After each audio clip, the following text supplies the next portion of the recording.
चश्मा कटा के हिपी लगा के छौरी चश्मा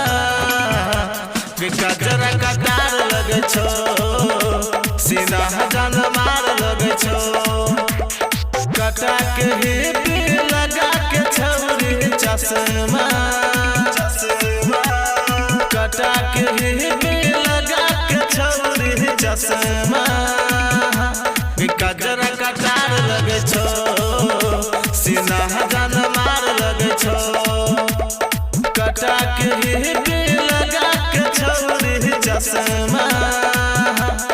गजरा कटार लगे छो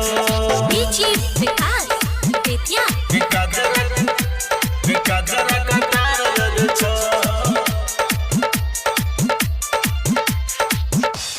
थोड़े तो लागे छो फुलरी कटोरी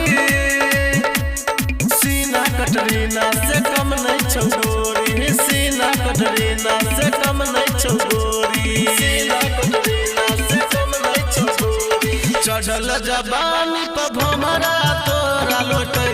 छो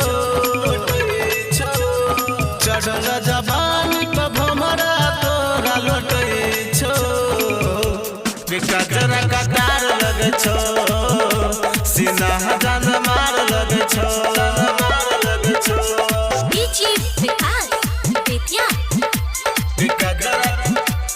गजरा कटार लगे छो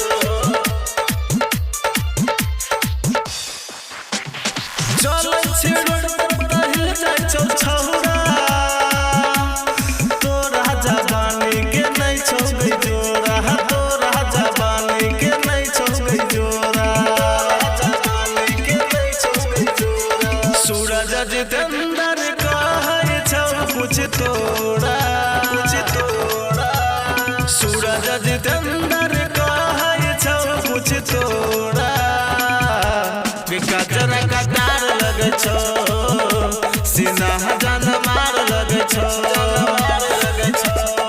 पलक रिकॉर्डिंग स्टूडियो गंडोल चौक सहरसा।